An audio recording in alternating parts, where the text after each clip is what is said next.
eman, zebenetan egun politia izan genuela, aberatsa gainea, divertitzea zaparten ikuste dut asko ikasi genuela, eta hori da gure helburuetako bat.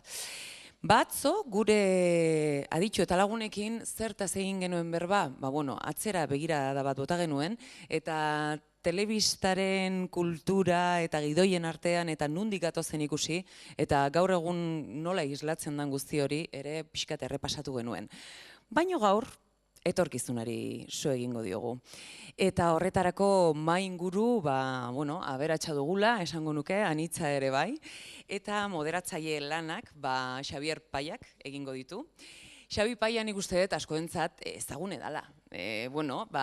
Nahiko aditu izateaz gain saltxero ere bada, eta nik uste dut erronka gustuko dituenez, bertsolaritzan aritzen da, baina bere ikasketak berez, interpretari ikasketak ditu, eta itzultzaile ikasketak izanik ere, bere momentuan ere, gidoilari lanetan aritu izan da, ze, hortan espezializatzea, otu zaio eta. Eta, beak bertsolaritza ere, aipatu dugu, kultur arlo desberdinetak jorratzen ditu, eta nik uste horrek egiten duela oso profesional kompletoa izatea, ezta? Besteak beste, telebistan adibidez zertan egin du lan, Tentazioa, Orio eta Ostoil ekoiztetxeentzat egin du lan, Ai Martin eta Bi eta Bat telesaietan, besteak beste. Antzerkian, Como aprender euskera en 20 minutos egin zuen, eta beste behin batean. Literaturan ere Nork bere lana dugu. Eta, itzultzaile bezala, euskerara itzultzaile bezala, Desi izeneko tranbia, Bizitza amets, Peter Pan eta Jaka Eskarlata. Hau da, gauz asko egiten ditu gure Xabik, beraz, gozada da gure artean eukitzea bera.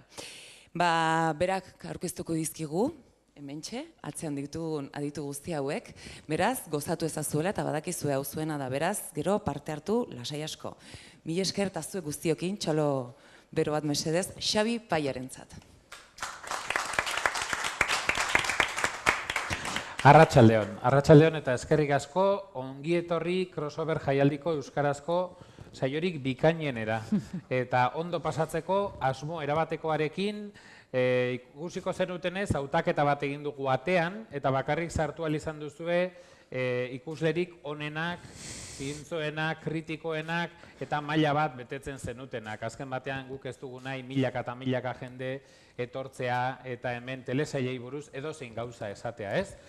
Azken batean lantxo bat egin dugu, eta bromak aparte, eskerrik asko Maiten egindako aurkezpenaren gati, niretzat plazerra da, mailinguru honetan, konbentzitu izana hemen dauzkadan hiru hauek, gaur solasaldi eder bat antolatzeko, ondo pasatzeko nagusiki, eta gero ere nire pasio eta garai batean lanbide izandako gidoigintza eta telesailen inguruko erlazio horretaz gogo eta egiteko. Ezaguna da, agian ezagunen, izan naiz bertsolari bezala, edo hiri honetan Donostia 2016ko kultur programaren zuzendari gisa. Baina hainbeste jendek ez daki, nik gidoigintzako gradu ondoko bat egin nuela bere garaian besteak beste, edo Robert Makirekin komediko ikastaroa eginda nagoela Londresen. Gidoigintza komikoari buruzko ikastaro trinkoa da, non besteak beste ideia bat egin dezazuen, bukaeran azterketa bat egiten dizute, guri tokatu zitzaigun Fish Called Wanda, edo Wanda deitutako arraina, eta hor detektatu behar genituen umorea egiteko 8 estrategia. Berak hainbat irakatsi zizkigun, da guk 8. Normalean azterketan beti jartzen du bere ikasleren baten filma, hori aukera izan dezakelako. Baina gaur, benetan plazerra da hemen zuekin egotea, eta batez ere ondoan ditudan hauek aurkeztea, sasatzea, moderatzaile lana egitea, eta moderatzaile, insurrekto, inkorrekto, ez da gizar izango naizen, seguru nagoelako iritziare tarteka eskapatuko zaidala, galderetan ezpada erantzunetan seguru.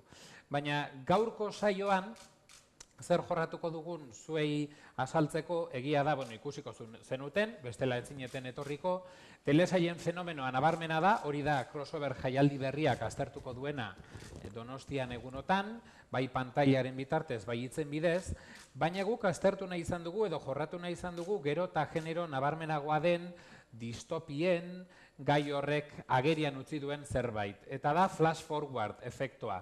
Gidoilari edo ezagutza minimoa daukazuenek, badakizue flash forward estrategia dela egoera bat, ekarri egiten dudanean kapituluaren hasierara, horrek ikuslearen arreta erakarri egiten du, eta ondoren kontatzen diot nola iritsiko naizen egoera horretara, bai? Flashback ezagunagoa zen beste kasu batzuetan, baina flash forward efektua hori dakar. Besteak beste, nik esango nuke How I Met Your Mother edo Como conocía vuestra madre telesailak nagusiki erabili zuena kasu askotan, bai? Bueno, eta zer dute gaur egungo telesailek flash forward efektutik? Zer ekarri digute pantailara etorkizunean ikusiko duguna? Zertan dira telesailak gizartearen ispilu, iragango eta egungo errealitatearen ze gai jorratzen dituzte edo ekarri nahi dituzte? Gaur egun ikusten ditugun ze pertsonai ez dira hainoikoak gure eguneroko bizitzan, edo gailuak, edo egoerak etorkizunean izango direnak. Gai hori ala plazaratuta, email banatan, ondoan ditudan hiru hauei eskatu nien, erregutu nien, zibernetikoki belauniko eskatu nien mesedez parte hartu zezatela mailinguru zoragarri honetan. Ezezkoa ez zuten eman, argi dago erantzuna, ez dut zertan azaldu, eta benetan plazerra da gaur hemen gurekin izatea. Hasiko naiz ondotik, ondokoari buruz, irakurriko zenuten norden bera, nik ez daukat asmorik bera aurkezteko, baizik eta berari eskatzeko, bere burua aurkezteko, baina jakin, adierazi nianean nola egingo nuen jardunaldi honen gidoia, eskatuko niela zerbaita da. Zuen burua aurkezteko eskatuko dizuet, baina eskatuko dizuet ere, esateko, telesaile bateko pertsonaia bazinate, ze pertsonaia izango zinateketen. Eta orduan hemen ikusten duzuen Katisa Agirre, seguruenik ikusiko zenuten Mad Men telesailean, edo Homeland telesailean, baina, berak esango dizue zehazki ze pertsonaia egiten zuen kasu horretan. Arratsaldeon, Katisa. Arratsaldeon, Xabi, ze moduz? Oso ondo. Orain zan behar dut, ze pertsonaena izan, ez badute gogoratzen, ezta? Bueno, nik aukeratu nuen pertsonai bat, jake joko honek ematen digu transgenerorako aukera, Don Draper aukeratuko nuke, edo naiz, nire barnean, gizona, gizon supermaskulinoa, jake transgeneroki ari naizen, ondorio guztiekin, ez da? Baina Don Draperrek ere baditu bere ñabardurak. Eta ez da beste telesaietan ikusten dugun bezain gizonkote matxista hori, ez da? Baditu bere gauza. Eta da gizon bat Don Juan bat dena, emakume guztiek nahi dute berarekin larrua jo, eta berak nahi du emakume guztiekin, orduan horretan ez dugu arazorik, horrek pizka bat pereza ematen dit, baina bueno. Baina gero baditu gauza batzuk, ez? Badauka empatia bat, nahiko femeninoa izan daitekena, eta hori ikusten da pegirekin daukan harremanean, eta bueno, bere seme-alabekin ere daukan harremana nahiko femeninoa da konsideratu daiteke, eta bueno, niretzako da gizon post-feminista kompletoa. Horrela usten dut momentu. Eta fikziotik kanpo, bestela ere, unibertsitateko irakaslea, telesailetan sekulako interesa daukana, eta baita ere ikerketa egina. Bai, hori da. Nik txikitan izan nahi nuen telesailetan aditua, nekien benetako lanbide bat zenik, baina ara non benetako lanbidea izan daitekela, eta ordaindu ahal dizute honen inguran ikertzeagatik, eta irakasteagatik, eta idazteagatik, eta inkluso hitz egiteagatik publiko aurrean. Oso pozik nago. Ametsa beteta bizi den pertsona bat besteak beste. Ameslaria dela enuke dudarik egingo, bere bloga irakurrita, baina ondoan duzue Gaizka Izagirre, seguruenik, eta hala da, telesailen jaialdi honetan, esango nuke, Maitenarekin batera ziurrenik, gehien parte hartuko duen pertsona, hainbatetan ikusiko duzue, hainbat tokitan, eta normala da, bere pasioak eta gogoak argi erakusten dute hori, baina seguruenik ikusiko zenuten Lost telesailean, hainbat aipatzen dituzu, gauri eskatuta, Leftovers ere baina Losten defentsa egin nahi baldin baduzu inkluso hasierako honetan. Kaixo. Bakin ikusten Losten defentsa honetan bakarrik geldituko naizela, beti bakarrik gelditzen naiz. Lost askotan aipatuko ez, beraz, barkatu. Baina berak aipatzen du Lost, niretzako, Lost mundu osotik nik aukeratuko nuke, identifikatua sentitzen naiz, batipat Desmond Humes pertsonaiarekin, iruditzei dalako, ez da pertsonai bat hasieratik azaltzen dena, bigarren denboraldian azaltzen da, baina da nola baiteko bueno, pixkat ikusleen ordezkari bilakatu zen nolabait telesailaren barruan, Desmond. Eta iruditzen zait, bere pertsonaia nagusia izan arren, bere erregaia den etengabeari da pixkat galdu duen maitasun horren bila, ez, Penny kasu honetan.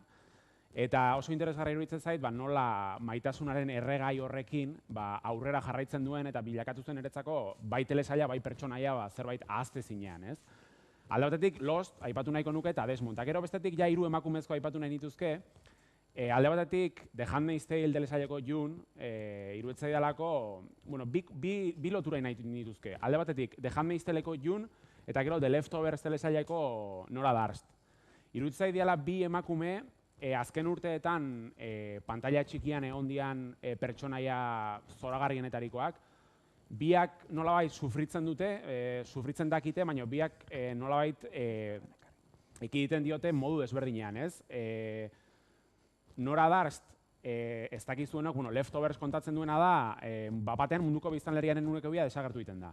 Eta kasu honetan, Nora Darst pertsonaiak galtzen ditu seme-alabak eta senarra, orduan bakarrik geratzen da. Orduan, nola aurre egiten dion minari, bakardadeari, desorientazioari eta guzti horri, iruditzen zait ikaragarria, bai interpretazioaretik, bai pertsonaiarekiko. Orduan, iruditzen zait oso adierazgarria pertsonaia hori. Eta azkenik, 3. emakumea, telesail nordikoak ere asko gustatzen zaizkit, eta izan liteke Sarah Lund, Forbridelsen telesaileko Sarah Lund, iruditzen delako telesail nordikoetan, nik uste apurtu dela nolabaiteko emakumearen estereotipo horiek apurtu dituzte, eta iruditzen zait, azken urteetan pertsonaia femenino oso interesgarrienak esango nuke, herrialde nordikoetatik datozela, eta horregatik garrantzitsua iruditzen zait, aipatzea Forbridelsen telesaileko Sarah Lund, ez? Da, konparazioa egitea, ez dakit, ez zai gustatzen, ze pixkat tramposoa da, baina pixkat Clint Eastwood moduko bat, Clint Eastwood pertsonaia baina emakumezkoa, ez? Eta kasu horretan, zoragarria. Beraz, nik aipatu nituzke 4, 15 aipatuko nituzke, beraz, jakin sintesi ariketa sendoa egin dutela, eta 4 horiek aipatuko ditut. Eta sintesi ariketa sendoa egin duela esan egin du, Ikusiko dugu, nik uste dut laster taximetroa jarriko diot. Baina hortik aparte ikusten dugu eskizofrenia hortan 4 pertsonaiarekin nolabaiteko identifikazioa, baina bestela ere ezaguna bloga bai duelako Argian, baina telesail kritikaria, film kritikaria, erredaktorea Argian, Euskadi Irratian, Gaztezulon, eta nolabait telesailetan esango genuke euskaraz dagoen referentzia nagusia. Araxe bukatu behar dut behintzat, bestela ez diogu gaiari ekingo, eta Maiarekin bukatzeko Irati Jimenez. Eta Iratiren kasuan hain zuzen ere, eskizofreniak bere horretan segitzen du, ze 4 telesailetako erreferentziak ematen zizkidan, batzuk oso entrainableak. Bai, oso labur emango dituzu. Baina oso entrainableak, besteak beste bere burua ikusiko zenutelako Modern Family, Friends, Firefly eta Doktorren Alaskan, besteak beste, pixkanaka ere ja sartzen ari garen seinale, esan nahi du horrek. Doktorren Alaska ezagutzen dutenak. Bai, esan behar nuen nahiko nukela Doktorren Alaskako Chris Stevens izan, irrati esatari gura zoragarria literaturzalea egin guapoagoa. Baina berez ez naiz horren beste Chris Stevens, askoz gehiago naiz Modern Familyko Mani, badakizu egumetxo lodikote ez dira bizarrotxo hori, batzutrekin 40 urte dituela dirudiena. Edo bestela, bide personaliden beste parte bat, egongo litzateke, zalantzari gabe, Friends telesaileko Chandler, badakizu, beti egotea testoia, ke personaje de Friends eres? Chandler nintzateke zalantzari gabe. Eta hain ezaguna ez bada ere, Firefly telebista serie, telesail favoritutariko batean, agertzen Kelly izeneko personaje bat, baina aukeratu nuen soineko politak usatzen zaizkiolako. Bueno, eta hori importantea da ere. Bizitza errealean soineko politak jartzen dituzu. Mani naiz azken baten eta bera. Eta bestela ere komunikazioaren arloan diharduzu. Hori da, bai, gizarte sareetarako zerbitzuak ematen dituen enpresa, gizarte sareetarako eta interneterako zerbitzu zabalagoak ematen dituen enpresa batean parte naiz, azken urteetan, naiz eta aurrez irratia, telebista eta bizkatenetarik egin dudan, baina egia da, Katixak esan duen moduan, umetarik gehien gustatu izan gauzetariko bat telesaila dira, txarrak zirenean ere asko gustatzen zitzaizkidan, pizka bat arduratuta nago orain onak direlako eta ez ditugun serioegi hartzen, eta pizka bat hiperseridade horretatik begiratuta esote duten belaunaldi berri batzuentzako interesa edo behintzat posta galduko, ez? Baina bai, izugarri gustatzen zaizkit, neuk ere Katixak moduan esango banio nire mani txikiari, nire umeari, egunen batean halako gauzak esateagatik eta egiteagatik dirua ere ordainduko lioketela, ez luke sinetsiko, baina zen posti jarriko litzateke. Bueno, garbi geratuko zitzaizuen, hiru hauek badakitela telesailei buruz. Baina hasieran esan dut, zuei ere eskatuko genizuela maila bat, ona ezin da edozein sartu. Eta horretarako, ondo iruditzen baldin bazaizue, katxondioan beti ere, jolas bat egitea proposatzen dizuegu, bai? Horretarako, eskatuko dizueguna da mesedez, sakelako telefonoak ateratzeko, bai? Eta aplikazio bat bajatu behar duzue, kahoot.it izenekoa, bai? Eta hor jartzen dizuegu, zehazki, esango dizuet zer den egin dugun. Eta bada ez bada, lehen bailen esan behar nuen, bai, jadanik konturatuko zineten, hau spoiler festa bat izango da. Etengabe ibiliko gara kontatzen, kontatu beharko lirateken gauzak. Beraz, edo ateratzen zaretenean, hainbeste moskortzen zarete, gaur bizi izandako ahazteko, edo bestela gogoratu, spoilerrez josita joango zaretela etxera zenbait kasutan. Kahoot.it bai da lehiaketak edo horrelako galdeketak egiteko aplikazio polit bat. Jaitsi ezazue, jaitsitakoan lasai denbora beharko du, hor soziala, erabilera socially ingeles esaterako zaizu eta hori markatu, ondoren ezizen bat jarri behar diozue zuen buruari, eta ni hemendik atera behar naiz orain, ze aktibatu behar dut webunea. Eta hementxe aktibatuko dut hain zuzen, bestela ez du funtzionatuko, orain aktibatu behar da.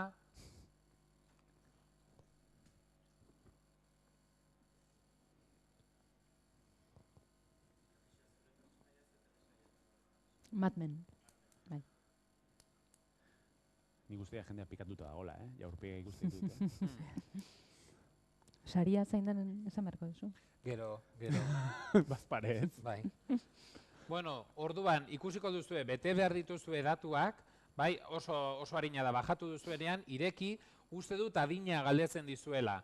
Esan dugu hau etorkizuneko kontua dela, orduan nahi duzuen adina jarri. Utziko dizuegu ordu honetan, nahi duzuen adina izaten, bai? Flash forward, flashback. Beitu, Juditek jadanik asmatu du nola sartzen den kontua, bai? Egin behar duzuen azken batean da hori da, ireki, bai? Aitor.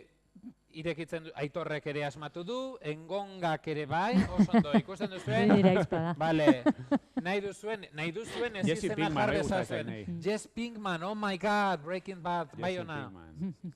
Bai, nahi dituzuenak sartu, zuek nahi baldin baduzue jolastu, zuek ikusi, baina ez du balioz Ah, galdera trampa, beraiei. claro. Galderak, bueno, zein da jolasa, 10 galdera egingo dizkizuegu telesailen inguruan, bai? Eta hori bai, ikusiko dugu nork asmatzen dituen, nork ez, denbora pixka bat gehiago utziko dizuet, hori da, pin bat eskatzen dizuenean, enter pin esaten dizuenean, hor daukazuen zenbakia sartu behar duzue. 443 bat. Bai? 443 bat pina sartu behar duzue, eta ondoren enterrari eman, lasai, sakelakoa ekarri ez duzuenak, pantailatik ere jolastu halko duzue, hori bai etzarete agertuko pantailan. Haze jende importantea etorri zaigun Bai, ona. Mourinho. Eta bi Aitor. Eta bi Aitor. Lasai, Eta bi Pinkman, be bai. Anaia. Ah, bai, Pinkman bat, baino gehiago.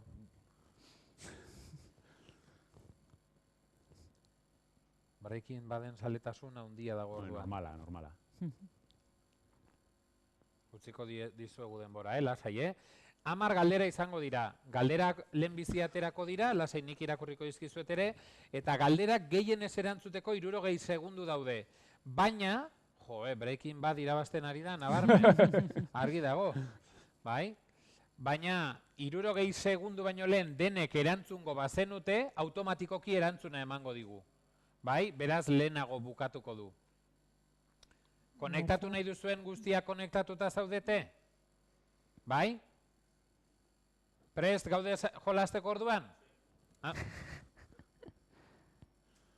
Lasai hartu denbora, Venga, 9 jokalari ditugu. Laster futbol partida baterako moduan egongo gara.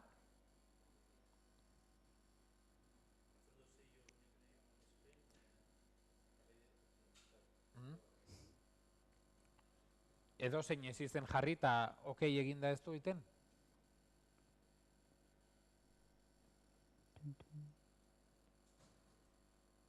Galdu dugu bat. Bai, baten batek alde egin du. Haserretu da.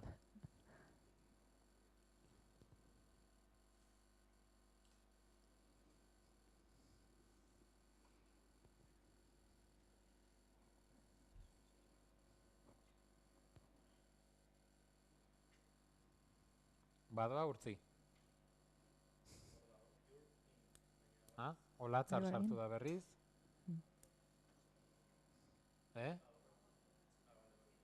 Bai? Bale, listo. Hasi egingo gara, bai? Prest? Ia ba, lehenengo galdera bere aterako da. 10 galdera, prest zaudete? Lehenengo galdera. Sense8 telesailean Amanita Kaplan, Freeman Agiman aktoreak, pertsonaiak zenbat aita ditu? Zenbat aita ditu Amanita Kaplanek? 0, 1, 2, ala 3. Ikusten duzue, erantzunak hemen dituzue, baina zuek klikatu behar duzue zuen pantailan erantzun zuzena. Zenbat aita ditu Amanita Kaplanek? 5 erantzun duzue, oraindik 4 falta zarete, 3 falta dira oraindik, 2, 1, baten badago oraindik zalantzan, jazta. Bueno, hor daukazu erantzuna. Amanita Kaplanek 3 aita ditu telesail horretan, bai? Sense8 telesailean. Eta Jess Pinkmanek erantzun du azkarren eta ondoen. Bai, hori ere neurtu egingo dugu, horrela gero saria ez dakigu oso ondo zein izango den, igual lotxa izugarria emango dio, baina bigarrena, Black Mirrorreko San Junipero atalean, zein jokotan dabil Kelly Yorkik azkenik aurkitzean. San Junipero atalean, ta 4 joko aukeran. Dance Dance Revolution, Mario Bros, Sonic Revolution edo Just Dance. Bideoek wifiarekin pixka bat denbora gehiago beharko dute, zailagoa izango da, ze bideoek batzutan pista batzuk ematen dituzte. Bai?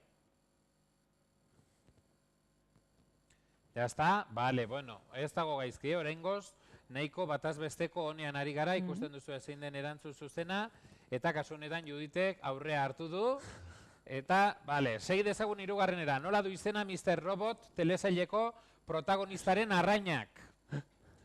QWERTY, E-Corp, Intel edo Guy.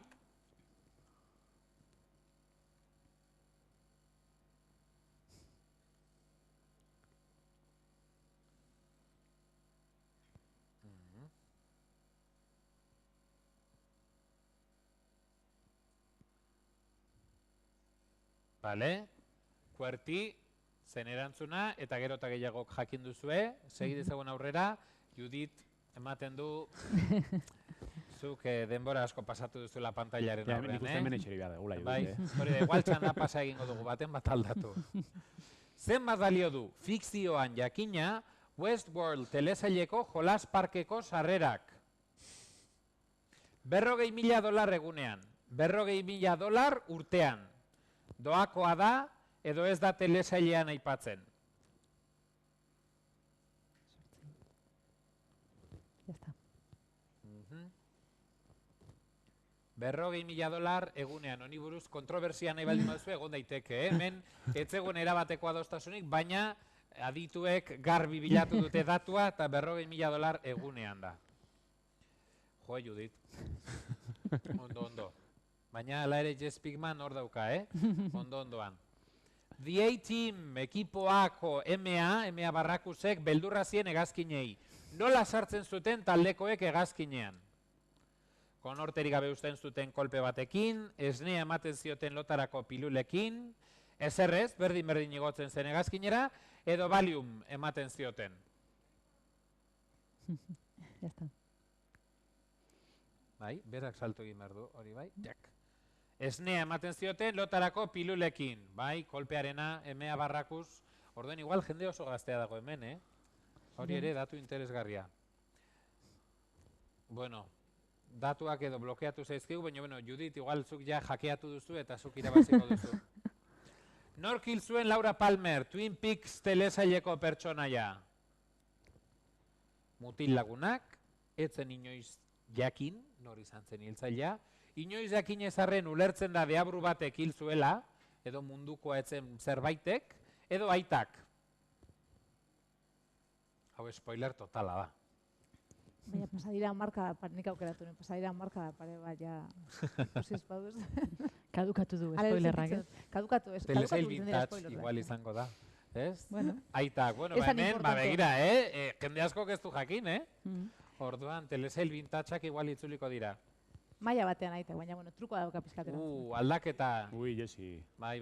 Venga, aurrera. 2 eta 1 telesailean. Nola deitzen zen 2 emakumeekin bizi zen gizona? Jon Kepa, Jose Bizki, Jose Lontxo edo Josean. La ostra.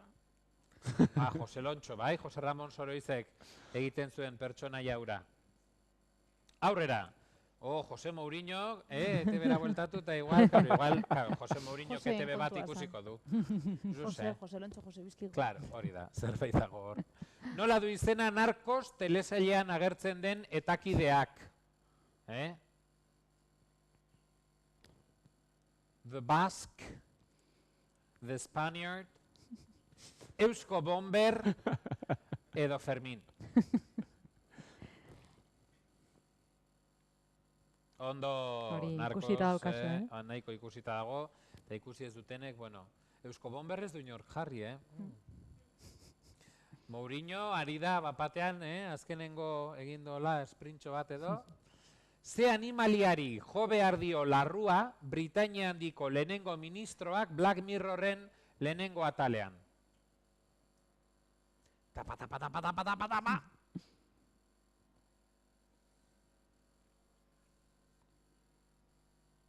Ezena gogoratzen duzue. Ez dakit zergatik ez duen salto nahi. Denek erantzun duzu, ez da?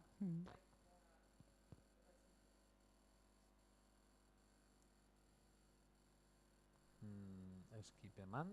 Eta, bale, bat argi dago. Kapitulo bat bintzet denek ikusi duzu. Ez dakit gero, Black Mirror osoa ikusiko otezen duten hori ere aztertuko dugu, bai? Eta bukatzeko, zenbat denboraldi izan zituen Goenkalek? 18, 21, 23, ala 19.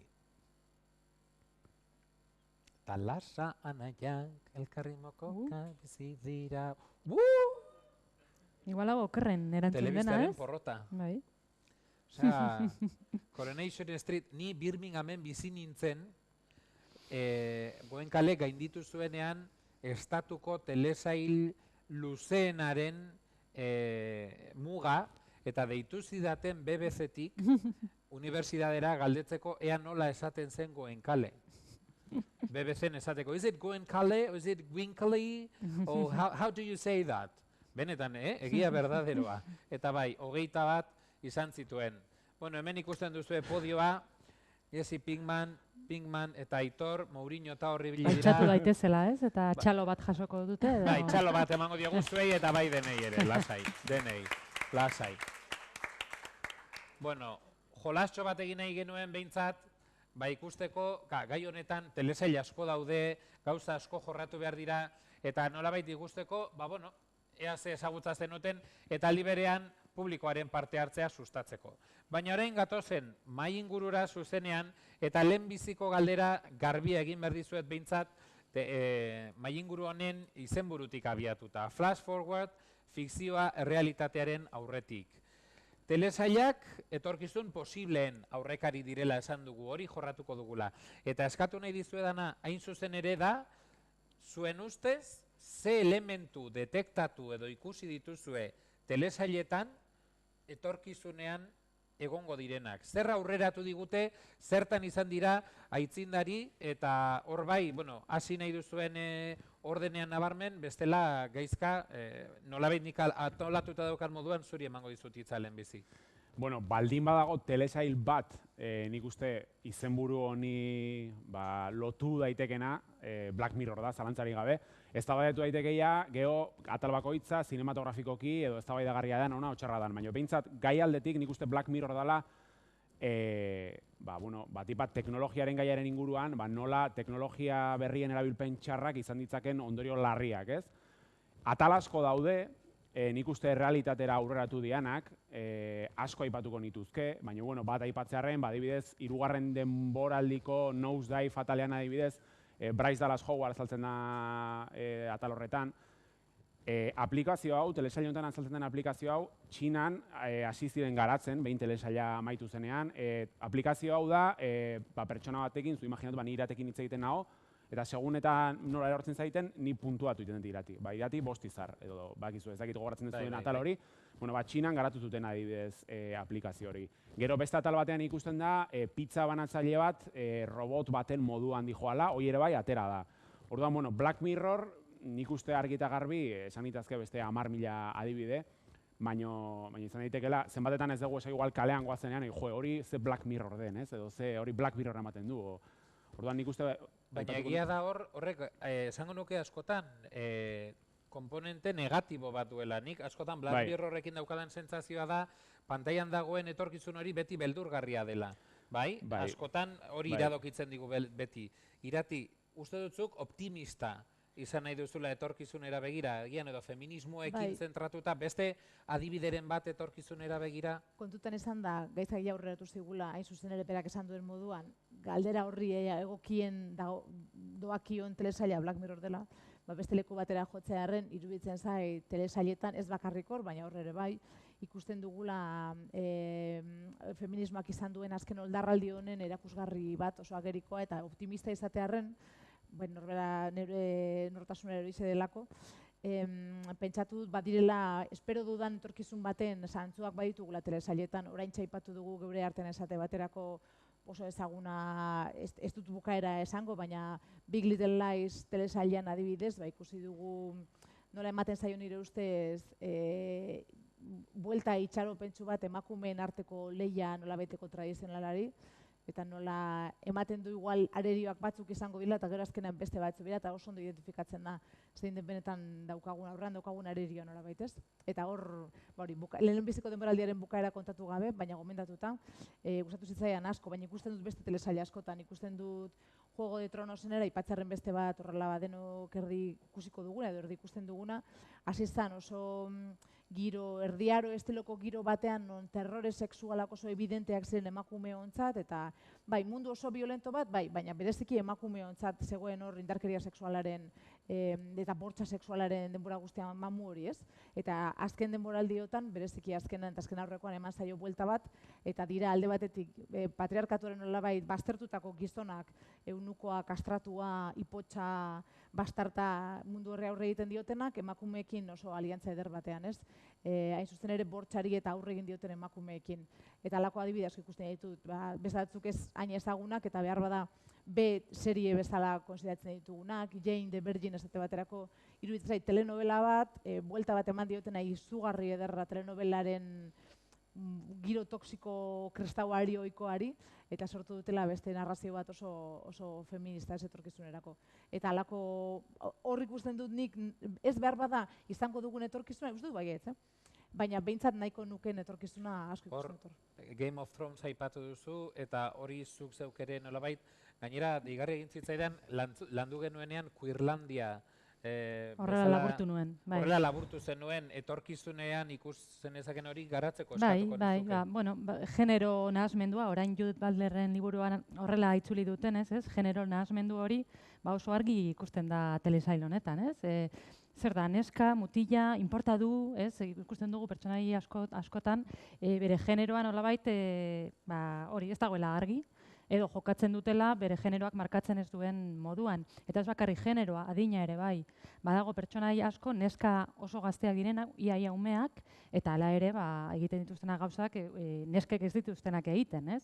Zer neska violentoaren irudia nahiko berria da ikusentzunezkoetan. Neska beti asoziatu da beste jarrera batekin, ez? Goxoa izatearekin, obedientea izatearekin, elegantea izatearekin, eta hor daukagu Arya Stark bezalako pertsonai bat, neska oso gaztea, ume bat, eta hala ere hiltzaile, odolotzezko hiltzailea, ezta? Eta, bueno, buelta asko ematen dizkie beste asko aipatu daitezke, baina ikusi baduzue ziurrenik...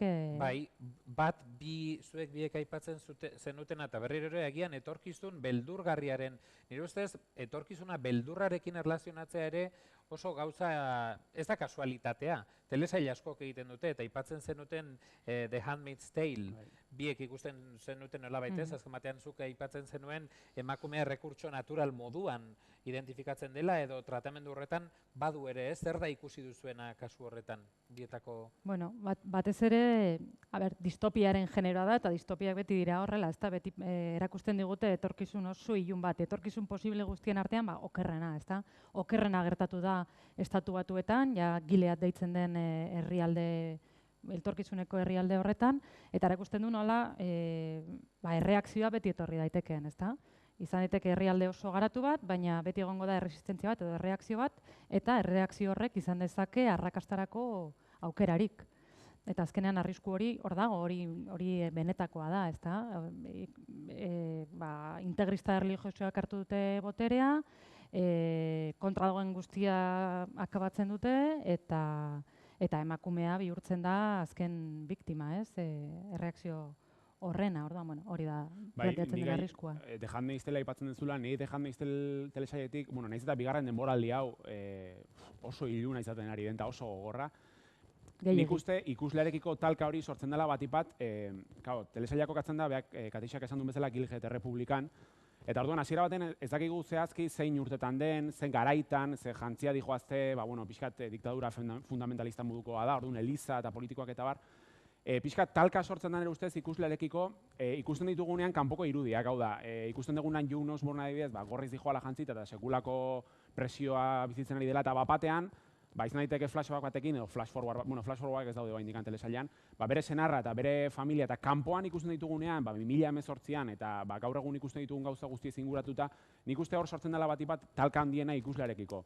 Jartzen dituena aurrez aurre, barruko gatazka horik eta kanpokoa nola baitez.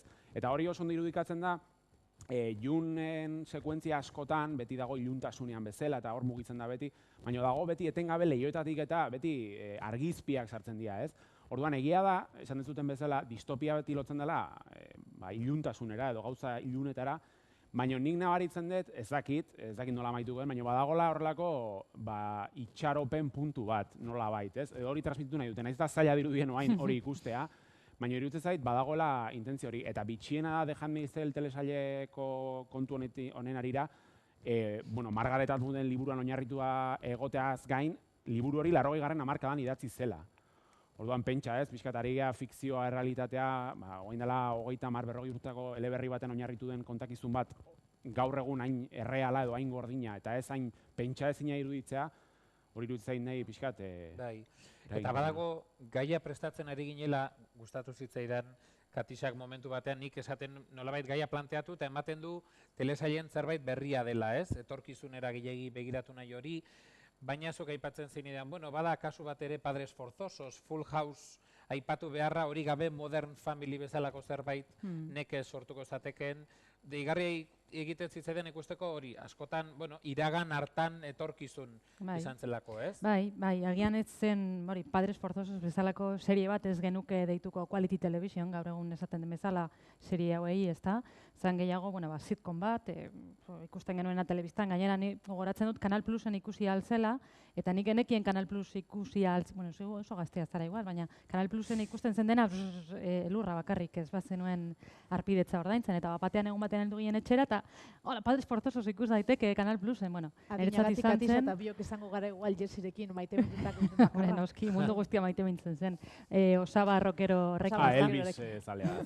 Bai, baina, gero konturatu naiz, garai hartan, horrela, besterik gabe ikusi nuen, eta superpopeko posterrak nituen, eta hori guztia, baina gero konturatu naiz, hor planteatzen zena, oso orain dela 20 urte asko, ja familia eredu berriak planteatzen zirela. Gaur egun debatitzen ari diren gauzak, nola sortu sare afektiboak, familia tradizionaletik kanpo eta bar, hori guztia ja hor zegoen. Ez dakit gogoratzen duzuen, baina hau zen aita bat alarguntzen zena, Dani Tanner uste dut deitzen zela, 3 alaba zituen, Eta, bueno, hori, alarguntzen zen, eta familia norekin osatu edo alabak norekin batera hasi, eta, bueno, ara joaten ziren osaba, eta lagun bat, eta danak bizi ziren hor, etxe barruan, familia bat bezala, baina ez familia tradizionala, ezta? Ez zen sartzen homosexualitatea eta beste gai batu gerora etorri direnak, baina bai, familia eredu berriak, gaur egun beste telesaietan ohiko moduan ikusten ditugunak, adibidez Modern Familyn, ezta? Baina garai hartan, bueno, iruditzen zait, 80ko hamarkadako serie bada, eta, bueno, egin zuela aurrera pauso handia, naiz eta, sitcom rollo horrekin eta pixka bat, gauza divertigarri bat, baina eman zuela aurrera pauso bat eta errebindikatu nahi nuen. Dudarik gabe, eta niri oso ondo datorkit aurrera pauso bat egiteko gurean, eta hurrengo gaira jauzi egiteko, hain zuzen ere, planteatu nien hurrengo galdera zen, bueno, telesaileetan daukagun historian zehar, eskatu diet hirurei,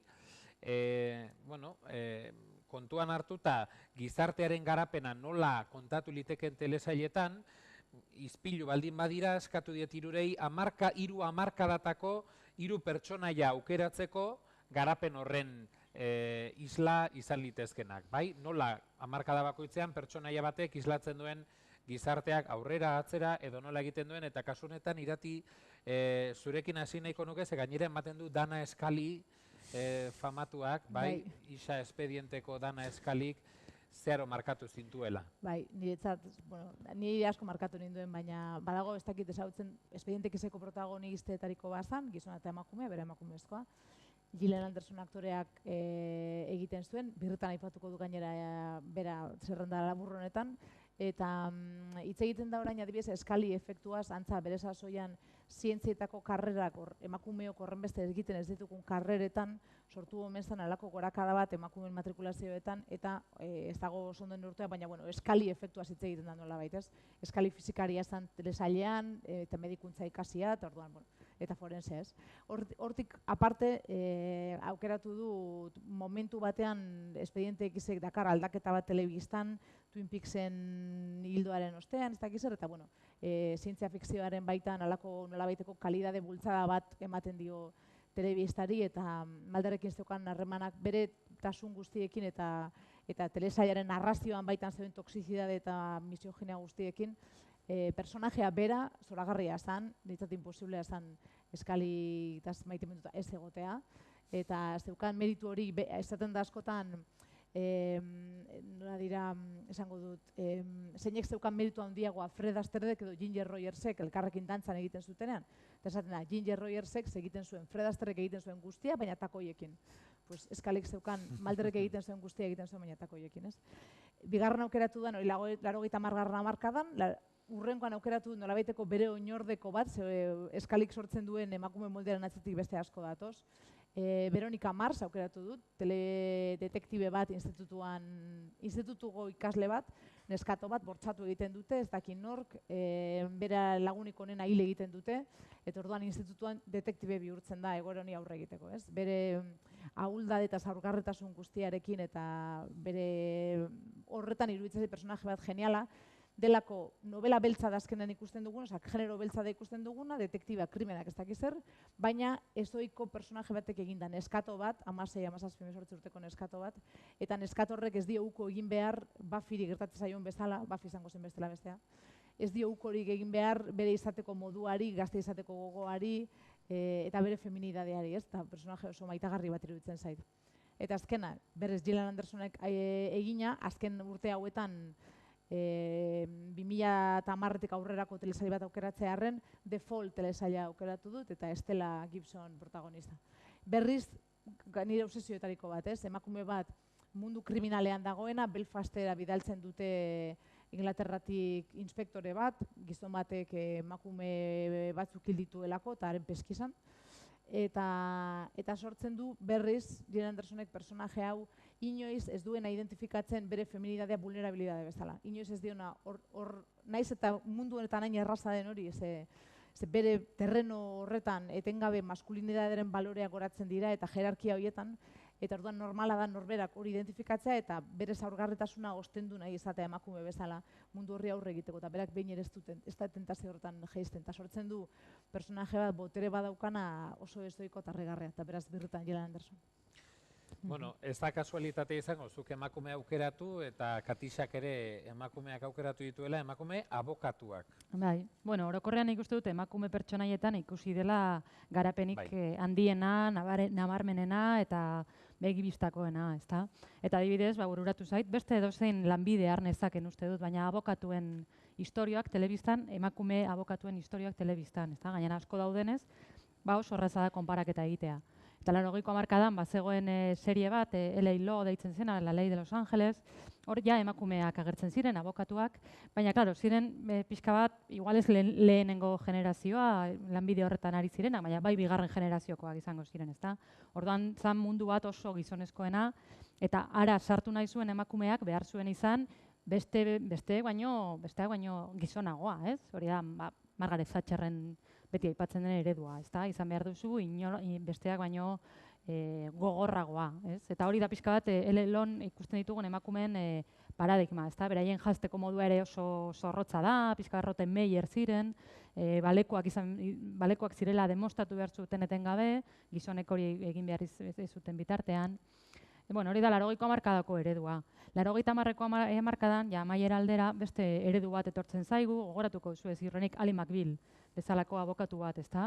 Bueno, hor ja ikusten da, Ali McBealek badu bere feminitatea garatzeko aukera, ez du gizona izan behar. De hecho, gogoratzen baduzue, seriaren marketako bat zen komunak zirela, gizona eta emakumeentzat, ez mistoak zirela.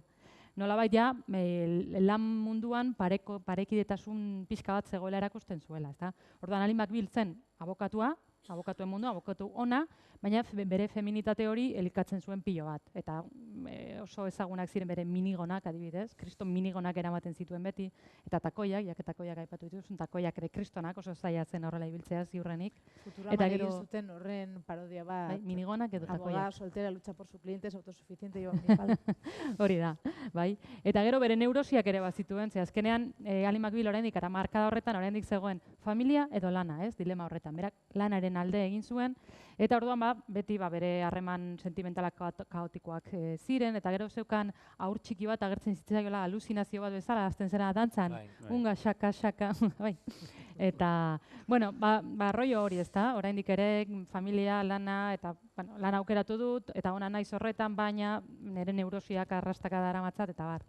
Eta gure mende honetara etorrita, Alicia Florrick aipatu behar dut, The Good Wife-eko protagonista nire zoragarria iruditzen zait, ederra bera bezalakoa bakarrik. Eta hor ikusten dugu beste buelta bat, ezta? Beste adin badauka, Alicia Florrickek, eta nolabait berak bere garaian familia eta lan artean berak aukeratu zuen familia, ezta? Eta bi seme-alaba eduki zituen, eta senarraren alboan egon zen, senarra igela atera zitzaion, ez? Seria ateratzen hasten denean, eta konturatzen da gaizki egin duela. Gaizki aukeratu zuela familia eta lan artean, ez zegoela aukeratu beharrik agian, ez? Bere senarrak aukeratu behar izan ez zuen bezala, eta orduan itzuli egiten da abokatu lanetara. Familiaren nolabait espejismo hori alboratuta, ez? Eta gizona alboratuta, eta bera pertsona bezala garatuta bere lanbidearen bitartez, ez dauka aukeratu beharrik. Orduan, oso interesgarria iruditzen zaite. Zoragarria, baina, gizonak ere existitzen garela gogoratu dezagun asko gustatu zait gaizkari galdera eginda, bere azalpenean nolabait esaten zian, aukeratu behar izatekotan bat Toni Soprano. Sopranoetakoa, gainera, hala esan da, Toni Soprano gabe, gero ez ziren beste hauek guztiak existituko, eta nik onartu behar dizuet, gidoilari batentzat, de Sopranoseko pilotoa, lehenengo kapituloa, astea, antieroia, gaizkilena, mafioso bat, psikologoarenean, bada aztertzeko moduko zerbait, ez? Baina, zergatik aukeratu duzu, ze meritu, ze ikusten diozu? Bai, nik uste Toni Sopranorekin, izango litzake kasu 80garren hamarkada, 1989 inguru, Sopranos estrenatu zenean. Ni Toni Soprano aukeratuko nuke, lehenik eta behin, Soprano telesaila bera, David Chaseek, nik uste mantziola sekulako belarrondokoa ikuslei, ez? Garai hartan nik uste telebista oraindikan, nahiz eta Twin Peaksek bere garaian bidea ireki zuen, eta gero iratik esan duen bezala X-Files, Expediente Xek jarraitu zuen, nik uste Los Soprano telesailarekin, pixkat telebista mespresatzen zuten guzti horiei, esan bezala, David Chaseek belarrondokoa bat eman zien, ez? Eta hori oso argi ikusten da, naiz goatzen zea tal konkretutan, baina Toni Soprano bera alabari erakutsi behar unibertsitateak eta erakusten ari denean, batean tipoa da zazen da, tipoa Toni Soprano tipoa ito egiten du. Orduan, karo, audientzia kontuetan eta bar, etorri zitzaion showrunnerra eta esan zion, a ber, baina mesedez, osea, telesaila audientzia galduko dugu, zer da hau? Bueno, hilabete batzuk beranduago, atal horrek idatzi zuen emisarietan Gidoi Oneraren saria, ez? Horrek izan zen nahi edo, nolabait, Toni Sopranorekin sortu ziren gaur egun ezagutzen ditugun antieroiak. Nik uste, gerora sortu ziren Walter White eta Heisenberg edo Dexter edo Nancy Botwin adibidez gutxekoak, nik uste, pentsa ezinak izango litzatekeela gaur egun Toni Soprano gabe. Horregatik iruditzait interesgarria, bueno, telesailan noski, zaila egiten zait, banatzea telesaila eta pertsonaia kosta egiten zait, hau nire arazoa da, baina kosta egiten zait. Orduan, lehenengo mugarri hori, lehenengo puntu hori ni markatuko nuke Toni Soprano eta Soprano telesailarekin 80. hamarkada bukaeran. Hori lehenik eta behin. Urrengo pausoa jungo nintzateke herrialde nordikoetara, beste behin, 2000 hamarkadan, bada oso, bueno, telesail oso interesgarria eta oso ona, ikusi zaldi maizu gomendatzen dizuet, Fort Bridelsen izeneko telesail bat, eta bertan bada personai bat, Sophie Gabrol antzestua, Sarah Lund izenekoa, gerora egintzen Estatu Batuetan AMC-k egin zuen beste telesail bat, Ekilin izenekoa, telesail honetan oinarritua, baina telesail honetako punturik interesgarrienetarikoa iruditzen zait, emakumezko pertsonaia, zoragarri iruditzen zait, esango nuke azken urteetan egin den mamitsuenetarikoa, gaina Sophie Gabrol berak parte hartu zuen nolabait pertsonaia horren sormen prozesuan. Da azkenan emakume bat, gaur egun igual ez da inpentsa ezina, baina bueno, etzen emakume bat itxoiten ari zenak gizon batek salbatuko nau, eta etzen bizkat hor. Horrez gain, ez bere itxura fisikoak ez zen arduratzen, sexualitatea ez zen arduratzen. Osa, nolabaiteko haustura bat egon zen emakumearen pertsonaiarekiko, eta berriro errepikatuko eldeno hasieran esan detena, baina nik uste herrialde nordikoetatik gauza asko esportatu direla mundu osoan zehar telesailen arloan, baina bat interesgarriena nola irudikatzen dituzen emakumeak telesailetan. Eta horregatik Sophie Gabrol, edo Sarah Lund, kasu honetan pertsonaia aukeratuko nuke bigarren pertsonaia bezala. Eta azkenik, hau, pixkat bitxia da, pertsonaia bera, ze, pixkat munturran kokatuko nuke, baina hau da. Telesaila bera ere oso. Telesaila bera bitxia da. 2006-2007 naiz guatzen ezurtako da, de John Pope telesaila, Paolo Sorrentino zilegilearen telesaila da. Bertan protagonista Jude Law da, eta irudikatzen du Amerikar Estatu Batuetako lehen aita santu bat, Pio 18garrena, eta telesaila azten da, pixkat tiponek bere diskurtsoa gota behar duenean, Vatikano erdian, eta justo balkoia iristen denunean, pixkat niri burura etorri zitzaidan, Tom Cruise Magnolia pelikulan, ez? Pixkat diskurso, ez dakit, buliaka bezala, eta tipo azten da esaten, berriro, aipita santua, eta Vatikano erdian, eta azten da pixkat sexu libraren alde, abortuaren alde, gero ikusten dugu amets bat dala. Baina egia da pixkat hasiera horrek markatzen duela telesail osoa, eta nahi iruditzen zait bai telesaila eta bai pertsonaia oso, ez dakit, behintzat, deskriba ezina bai behintzat, eta jendea epel usteko modukoa behintzat ez. Eta, aukeratu hiru hauek bat iba da, pixkat, antieroiak emakumeak eta, Eliza nolabait. Eta bigarri hiruetan nolabait, helburua oso garbi ikusten da gizartearen garapen positiboaren bila joan garela. Horregatik, urrengora salto eginda, eskatuko dizuedana da guztiz kontrakoa. Hau da, telesailek erakutsi digute gizartearen garapen on bat, badaudela pertsonaien aldaketa horiek, baina telesailak ere izan daitezke eredu okerren normalizatzaileak, edota zabaldu izan dituzte, hain onargarriak ez diren gauzak, etikoki hain zuzenak ez direnak, edo besteak beste esango nuke, eta aipatuko ditugu, duela zenbait urtetako telesailak gaur egun egin ezkero, ziurrenik lege urraketatik gertu edo lege urraketa bera suposatuko luketenak. Eta kasu honetan, Irati, zurekin hasi nahiko nuke berriz, gainera, nik onartu behar dizut, gidoilari batentzat, How I Met Your Mother, como conocía vuestra madre, nik behintzat orduan ari nintzen gidoigintza ikasten eta zoragarria zen, ez? Flash forwardaren erabilera bera lehenago aipatu dan hori, ez? Gidoiaren egoera guztiz aldatzea, imaginatu zazue, Txornogorritxoren ipuina kontatzen digutela, baina ateratzen digutela hasieran eszena bat, otxo bat, esaten Txornogorritxori, bai, zu jateko da! Eta orduan, hasten dela ipuina, ez? Ba, karo, horrek ze kontakizun aukera ematen dizkizun, ze honekin harrapatu duzu ikuslea, badakizu oso gaizki egin behar duzula aldatu dezan kanala, eta orduan hori maizuki edo maistraki erabiltzen zuten lantalde horretakoek.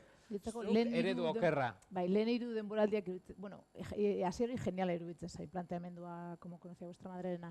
Gero uste dut trampan harrapatuta geratu zirela, eta ikuslearekin maila bateraino jokuan ibil zaitezkela, baina behar bada maila hori ez direla 9 denboraldi, ez? 9 denboralditan sinestarazti ibili ziren hau gertatuko da, hau gertatuko da. Bi trama horiek sinesgarri egin nahi izan zituzten bukaeraraino.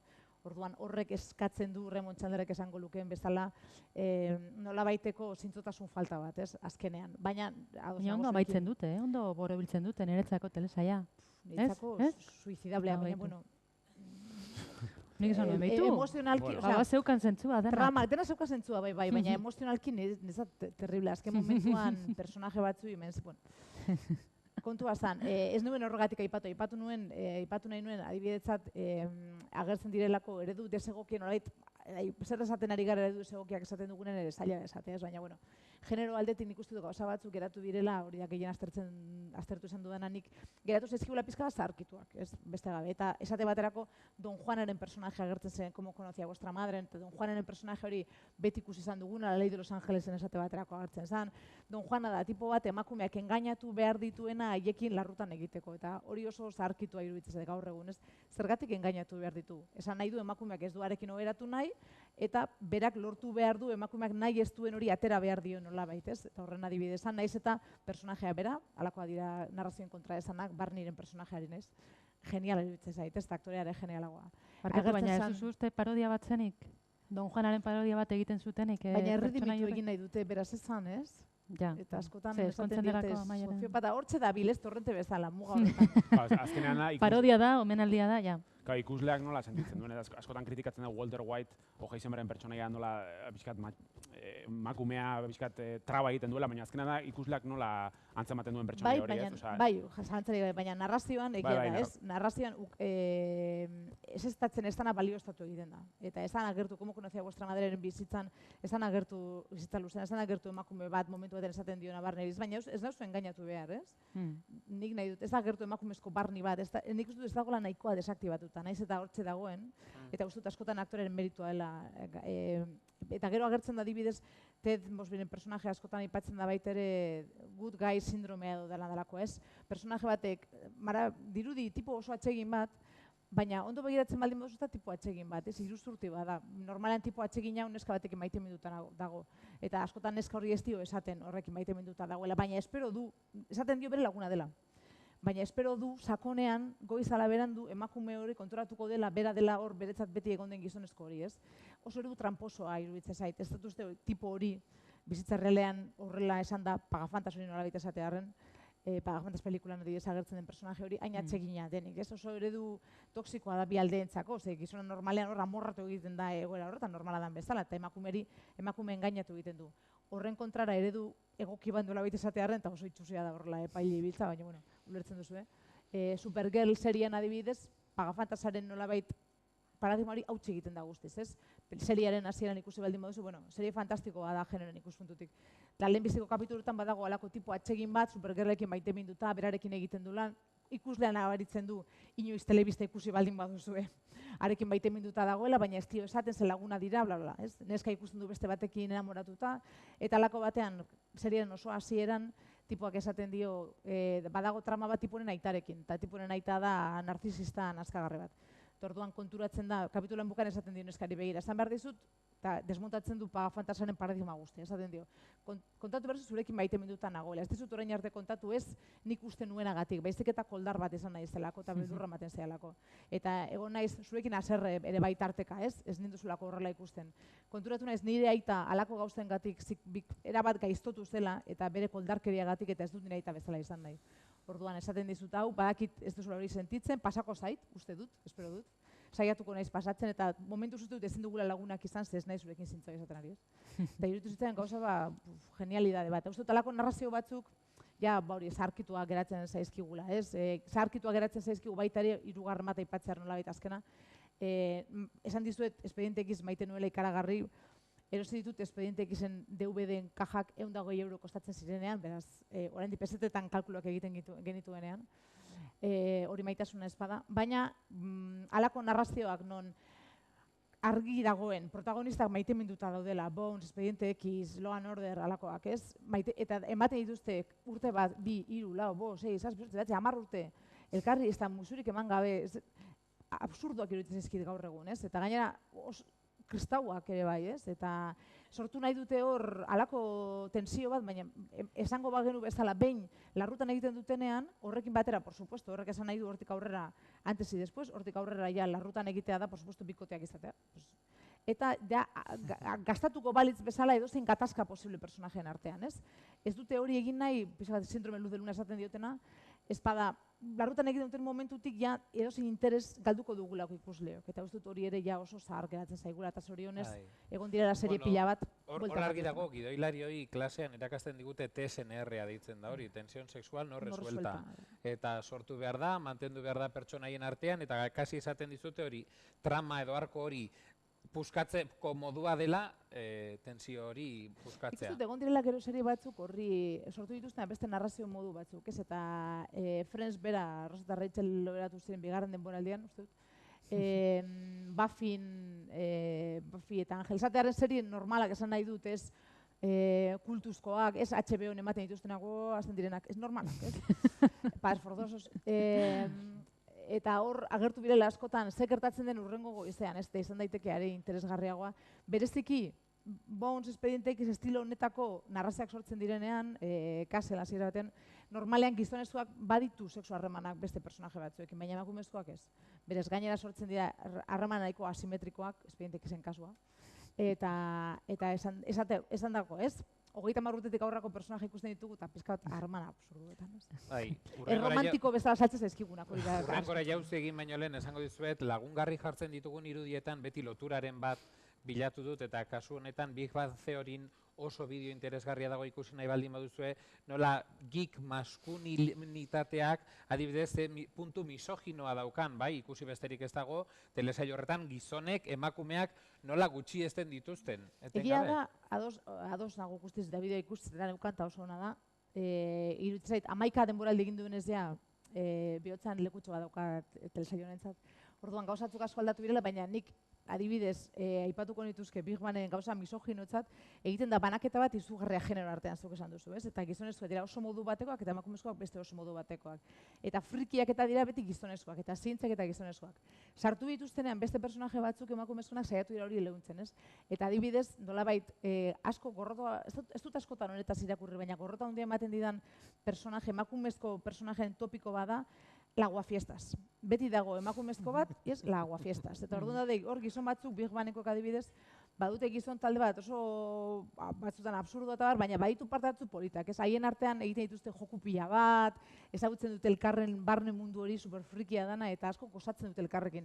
Eta hor dator beti emakumeren bat, bereziki lehenbiziko denboraldietan, esatera, ez barre egitera haien parte horri edo ez ulertzera parte hori, eta nik uste dut gaur egun ikusten baduzue komikon eta alako lekuetan ikusiko dituzue emakumeia pila bat, eta pizkat bai, zarkitua geratu dela efektibamente geek maskulinidade hori soilik gizonezkoen mundu hori ez dela horren beste gizonezkoena gaur egun uste dut. Badagor ere beste eredu oker bat, gainera, seguru, hemen gauden denon bakapean gordeta dagoena, gaizka zuk atera nahi zenuena. Ez dakit aipatuko deten, Aipatu behar duzu, ja ez dizute berriz deituko crossoverrera, sekula berriz, baina dragoi bola eredu okerra dela esan nahi du jaun Andreak.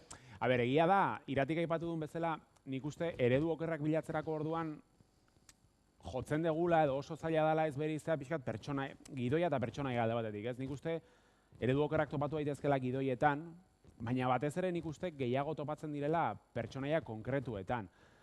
Eta, bueno, nahiz eta ezakit adibide tonto bat iruditu, baina dragoi bola telesailean, eta hau sinistu min handia ematen didala hau esatea, baina adibidez Iratxo Ordokaren pertsonaia, egiten zituen gauzak, gaur egin estrenatuko balitz, egiten ditu gauza batzuk, emakumei gonaltxa, ezagize sudurratetik gola, denetatik egiten zuen pertsonaia horrek. Nik uste gaur egun estrenatuko balitz, 2008an horrelako telesail bat, gaina sare sozialen indarraren gatik eta bar, nik uste, ez dakit, bertan bera gelituko litzatekela, Iratxo Gordoka, eta beti ziren gizonezkoak batik bat, emakumezkoak zian, Tenzin Janekin zegoen hile hori ere, ona zen txarra zen, nik uste zentzu horretan Dragoi Bola, oso ondo zarkitu da, zentzu askotan, baina hortan oso atzean geratu da, eta eredu okerra iruditzen zait, bintzat, hortan, gaina kontuan izan da igual, gaur egun gumeak ezakit ikuste duten Dragoi Bola, baina bai izan daitekela eredu okerra. Eta gero, pixkat orokorrean, ze kosta egiten zait telesail konkretu bat identifikatzea eta esatea, hau eredu okerra da, kosta egiten zait. Baina bai egia da, Iratik aipatu dituen adibidez gain, 80. hamarkadako sitcom guzti hauetan, eta bai antzematen dela, adibidez Friends telesailan, YouTubeen badago bideo bat gainean, non pixkat aztertzen den, ez?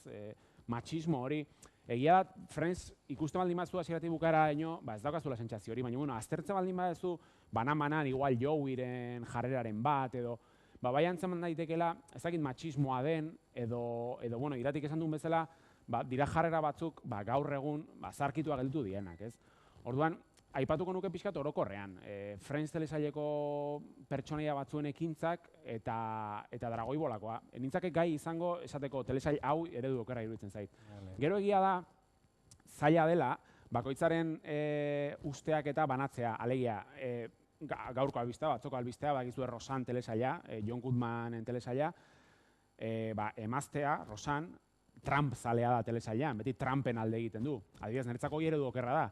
Baina, karo, nolabait, esan nahi etena da, zaila dela bereiztea, ez? Azkenean, beste bat entzako igual... Bertan bera utzi dute. Bai, eta bertan bera utzi dute, ze, txio arrazista batzuk idatzi ditulako emakumeak, eta bertan bera galditu da telesaila, bai. Kasu honetan, errealitateak fikzioa suntxitu. Bai, baina esan nahi, fikzioari bueltatuz, niretzako hori eredu okerra da, osea, horko pertsonaia batek Trumpen alde egitea, eta bar, niri adibidez gustatzen, baina egia da, bereizketa hori zaila egiten dela, ez? Nik hor arrazistaren kasua aipatuko nuke, baina, zuk Dexterrekin ze arazo daukazu? Maitasun gorroto harreman bat serie horrekin, nik ikusi nuen oso jarraian engantzatuta Dexter, baina ikusten nuen bitartean ernegatu egiten nintzen, ze kontatzen duena ezagutzen duzu historioa Dexter.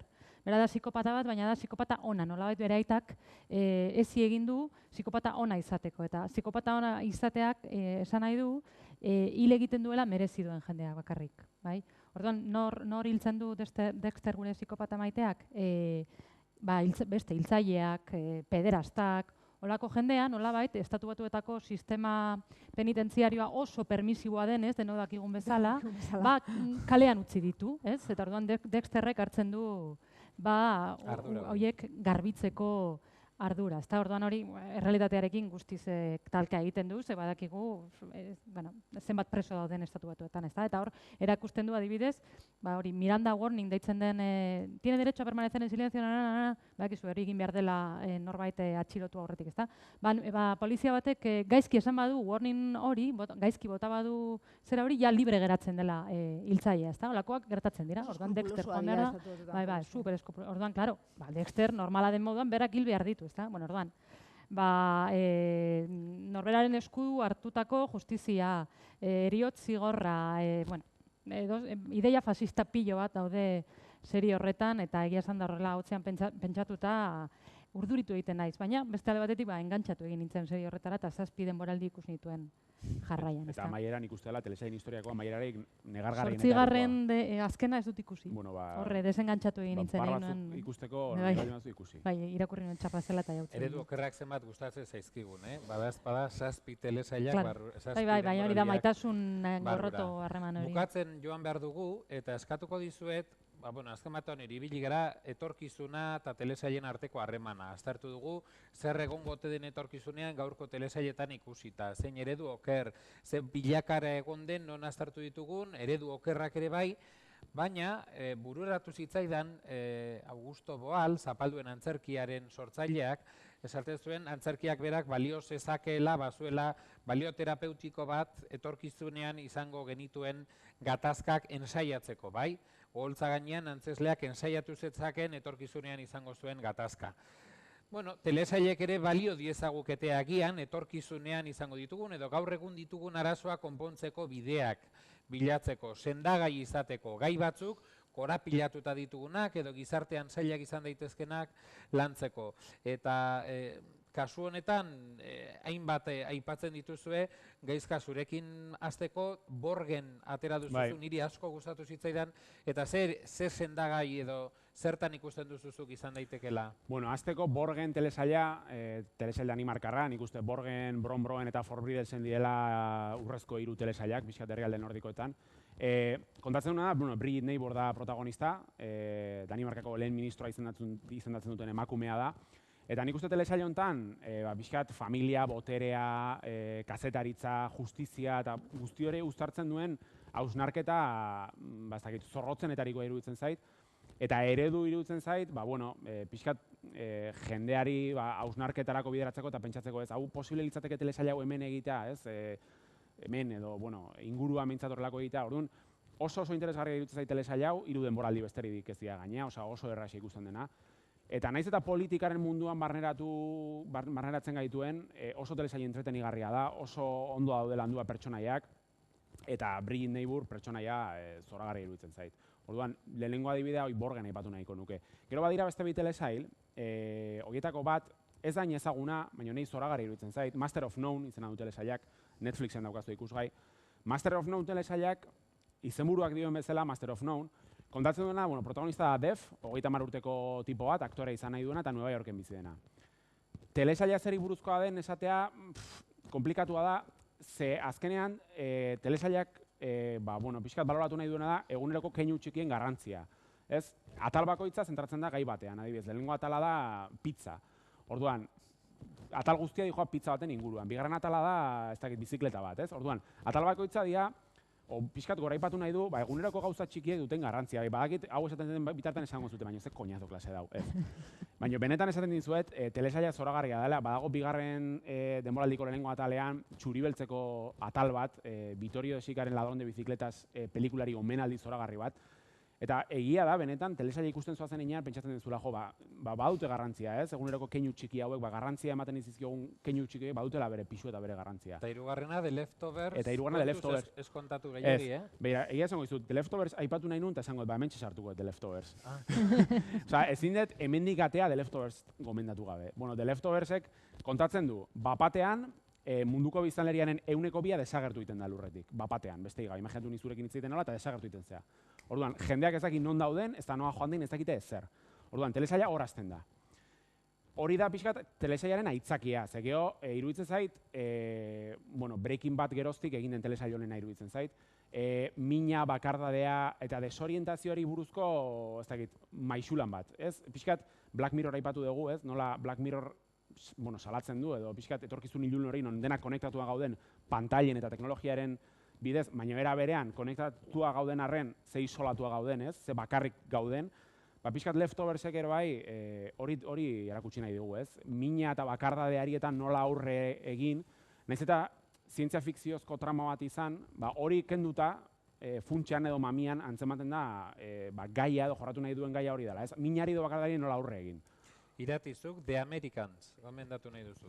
Bai, horrela azkar esatearren alde batetik, zeuk esan duzu gatazkak nola izango ditugun gatazkak eta bar ikusteko, orain Trump eta Rusiarren trama hau ikusiko dugun nola bukatzen den, baina horren inguruko trama horrek hasi denak telesaila estrenatu ostean, eman dio nolabait telesailari halako oihartzun bitxi bat, ez? Reaganen Amerikan gertatzen da, baina gaur egun gertak ez zitekeela dirudi, ez? Ikusiko dugu nola bukatzen den Trumpen kontu hau. Baina hori baino gehiago, biroren pentsatuta, eta familia ereduen inguruko ikusuan telesailiko honetariko iruditzen zait. Familia eredu berriak eta aipatu ditu Katizak, eta gatazka hori beti daukagu mahai gainean, ez? Familiaren eta familia harremanena. Eta oso modu inteligentean eta kudeatzen dute. Eta gero beste bat, benetan, sendagarria esan duzunen pentsatu dut, lehen aipatu dut, hasieran, nik telesail sendagarri bat alegia ikusten duzuna, eta ematen duzuna zerbait, eramango duzuna beti eta maila batean lagunduko dizuna eta zentzu horretan benetan sendagarria, esango nuke Doktoren Alaskan ere bizitzen zalantzarego. Eta Friends jarri dut pantailan, Katisazuk, Friends eta Homeland Friendsekin geratuko naiz. Ze justo iratik eman duen definizio horretara oso Bai, ondo ezta? egokitzen da, nik uste. Hau da, gainera, niri behintzat gertatu zait, berdin da, zer herrialdetan zauden. Orduko, osea, eguneko ze ordu den, pizten duzu telebista, egiten duzu aurrera kanaletan, eta beti dago Friends kanalen batean. Nik Ez da- ikusten ez dut, da hala? Friends zenbat eta aldiz eta Simpson da berdin beti. dit. Orduan, bueno, nik hau ikusi dut, atal bakoitza, igual 11 aldiz, pilo bat, eta orduan ezagutzen dut pilo bat, eta beti lagunekin beti, Rachelek esaten duzuen bezala, edo Chandlerrek esaten zuen bezala, eta beti dago hor. Friendsera hitz egiten, ez? Batzuk Simpsoneraz Hori da. dakiten, nik Friendsera dakit. Bai, baina nik eta nire generaziko dena ikuste dut, ez? Orduan Eta orain, pantaiako... orain badago millennialen artean, barkatu, baina millennialen aurka pixka bat esango dut, hola, errevisionismo joera bat, serie hau mespretxatzeko edo, Ah. baina nik uste bere garairako gauza oso politak egin zituztela, Oso polite esan zen. eta- Datozela. Aurrerakoiak ere bai. jo, transexual bat zen Chandlerren aita, eta gertu zen hor zimaz, ez? Eta halako gauzak, eta bi Emakumeei ezkondu emakume ezkontzen ziren, eta, bueno. Eta egia da ere, oso gai interesgarria da, zuk orain aipatu duzuna da, telesailak ikusteko hartzen dugun abia puntu emozionala. Baina personala, Zer, gauza bada, nik batzuetan, nik onartuko dizuet, Black Mirror ez dudala ikusten gauetan. Nik behar dut eguzkia, oraindik. Orduan, Black Mirrorren atal bat ikus dezak eta aukera baldin badut bazkalostean, dalakoren bat, baina gauerako loturak eta konexioak oso zailak izan daitezke, baina bueno, bukatzen joan behar dugu, beraz, prestatutako gairen bat edo beste, salto egingo dut, bai egingo dudana da, jakin dezazuen, aurre ikusita geneukan, ekitaldi hau bukatzeko eskatu diet ezena deigarri bana proposatzeko, bai? Eta orduan, baina badakit beste hitzaldi bat ere badagoela, ez dakite interes berezirik duzuen bestera joateko edo ez dugu horretan traba izan nahi, baina hirurei eskatu nien, hainbeste hitz egingo dugu telesailei buruz, eta ezer ere ez dugu ikusiko, ezer ez dugu baliatuko, baina bueno, ondo iruditzen baldin bazaizue, egingo duguna da, audiorik jarri gabe, jarriko dugu zuen bakoitzaren irudia, eta eskatuko dizuedana da, esateko zergatik aukeratu duzuen hori. Eta Irati, zurekin hasiko naiz, bai, hemen ikusten duzue Buffyren... Buffy baino asko sobeto egingo dut. Aukeratu dut Buffyren azken kapituluko, azken sekuentzetariko bat, Buffy institutuan dagoen neskato bada eta 16 urterekin etortzen zaio alako superbotere bat, eta superbotere da vampiroak eta deaburrak eta alakoak hiltzeko gaitasuna. Orduan, telesail osoan zehar bere pizka bat da, bere egileak aitortuta, normalean vampiroak edo monstruak hiltzen zuen neska rubio hori, bihurtzen da vampiroa edo monstrua hiltzen duen neska hori, ez? Hori izan telesailaren hasierako buelta proposatzen zigun, horabait ikuspuntu horrela feminista batekin edo, bueno. Eta telesailaren inguruan, telesail osoan zehar berak dauka bere superbotere horrekin gatazka personal bat normala dan bezala, berak izan nahi du, animadore izan nahi du, ibili nahi du mutilekin, egon nahi du bere lagunekin, eta guzti horretan mundua salbatu behar izatea ez datorki oso ondo, ez? Eta sufrimendu iturri bada beretzat. Eta orduan, eta egiten du botereaz, eta boterea bakarka bizi horretaz halako hausnarketa bat agertzen da tarteka. Eta azken kapituluan erabakitzen du, bere lagunetarikoa sorgina da, eta erabakitzen du speech moduko bat ematen die beste neskato batzuei, hau da aukeratu duan partea, eta speech horretan berak munduan barreiatutako bere moduko beste neska batzuk aurkitzen ditu, eta esplikatzen die, telesailaren genealogian bat bakarrik izan daiteke vampiro hiltzailea, kasu honetan bera da. Eta neska bat hiltzen denean, eta vampiro hiltzaileari izateari uzten dionean beraz, beste neska batek hartzen du erantzunkizun hori. Eta hori hiltzen denean beste batek, ez genealogia horrelakoa da. Superheroi tipikoa, ez bera bakarri dagoena, esan daiteke Superman, Batman. Baina, azken kapituluan, esaten dien neska guztioi aldatuko dugu, horretara deituta duen neskei, aldatuko dugu mundu hau, eta hemendik aurrera egingo dugu magia pizka bat. Hau horrela da, duela milioika urte bizi izan ziren gizon batzuk horrela erabaki zutelako, abade batzuk. Eta erabaki zuten boterea batena izan behar zena, baina guk erabakiko dugu hemen eta gaur boterea guztiona izan behar dela. Eta egiten du oso speech polit bat, boterearen izaera bera aldatzera, ez? Deitzen dituena emakume guztiak. Eta emakume hori handauden eskei, baina emakume guzti hori oso modu agerikoan egiten digu galdera bat eta galdetzen digu prest zaudete indartsuak izateko. Eta momentu horretan ikusten dugu nola munduan zehar hainbat emakumeek sentitzen duten halako batean indar hori, ez? Gainera flash forward formatu baten. Bat lurretik altzatzen da, norbaitek ikusten dugu norbaitek lurrera bota duela tratu txarrak eman dizkiola eta altxa egiten da. Eta ikusten dugu neskato txiki bat adibidez beisbolean jokatzen beldurra handiarekin talako batean kaskoa dauka jarrita eta aurpegi altzatzen duenean ikusten duzu sentitu dela botere hori eta emango diola pilota hori infinitoraino, ez?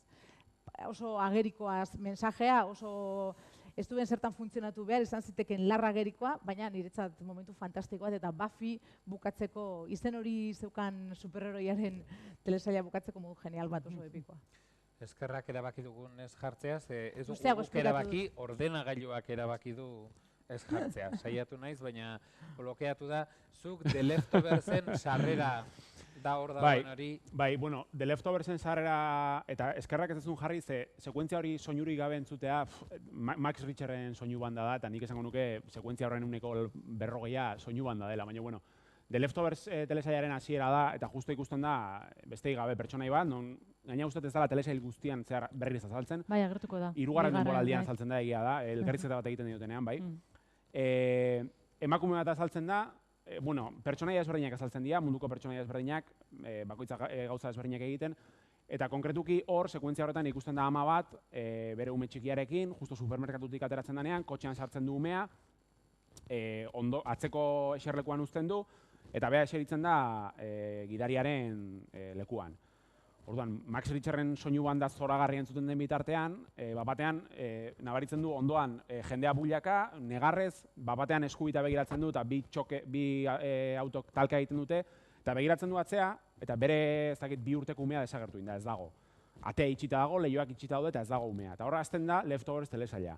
Eta hortik aurrea pixka leheno aipatu duten, bakardade horren inguruko hausnarketa, hasierako sekuentzia honetan ikus daiteke, eta hortik aurrea, ikus daitekena, zoragarria baino nola ez da ikusiko, gutxi gorara kontatu dizuet. Eta Katixa, zure azkena egia esan oso ondo dator bukatzeko, ze testu aldetik hitz borobil batekin, primeran datorkigu, berari eskatutako eszena, The Wire telesaileko eszena, bikain bat, nik uste dut, gidoilariok adibidez asko aztertu beharko genuken kasu bat, ez? Askotan esaten dugu gidoia ze importantea den, bai hemen, hitz bat bakarrik erabiltzen da eszena osoan. Bai, askotan. Fak, modu desberdinetan ahoskatuta, eta azkenean dira bi polizia itzultzen direnak krimen eszena batera, ze uste dute gaizki erresolbitu zutela krimen hura. Eta bakarrik olako metro batekin eta fak hitzarekin, fak,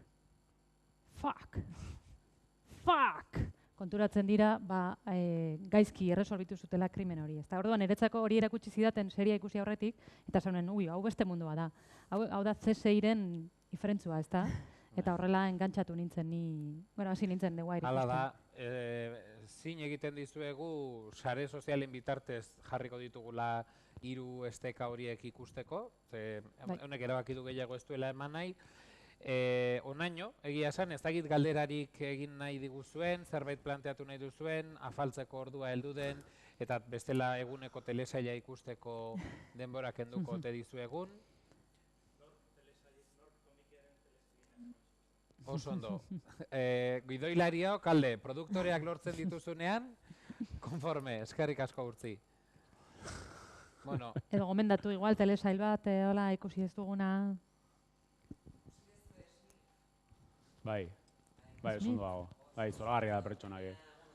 Bai. Gomendatzea izuet, Smilf, Jesus. Smilf telesaila da oso, zesango nuke, denan kontra dijon zerbait da. Ez, emakume bada, ama da, oso gazte izandako ama bada, eta nik uste dela oso irreberentea, eta denbora guztien, ez dakit, espero dezune igual ama batez, edo emakume batez, justu kontrako aikendu guztie, baina benetan, ez dakit, pakea ematen dizu, emakume bintzen ni pake desente emate dit hori ikusta, da gaina komedia puntxu majo bat du. Bai, komedia... Smilf, baina eze batekin. Bai, hori da, single. Single mata. Ez dut polizia egin, Movistarren daukazuela ikusgai. Bai, oso ondo da. Eta Fleabag, baita pixkate alor horretan, pixka makarra baita dana, eta oso interesgarri izan daitekena. Kaizak esan duen lehortean zegoela pixka bat, apuntatu ditugu. Bai, azken boladan bat ikusi eta engantzatu ez. Eta The Handmaid's Tale bigarren denboraldia gehiagitxo iruditzen ari zait, eta hori gauetan ere hori eguna horrekin amaitzeko. Hori laster ere Netflixen algoritmoa kalkulatuko du. Seguru, Gaur egun gure gustuak kalkulatzen dituzte, eta laster gure gustuak goizez, arratsaldez, edo gauez neurtzera helduko dira. Eta zuen gaueko gustuak gu jadanik ez garelakoan, Eskerrik asko zuei hirurei, ni oso gustora egon naiz behintzat, kasu egin didazuelako guztian ere eskerrik asko, ordenagailuak egin izan baligu ja izugarri, eta zuei eskerrik asko eta gozatu crossoverren, eta beste bat arte. Aio.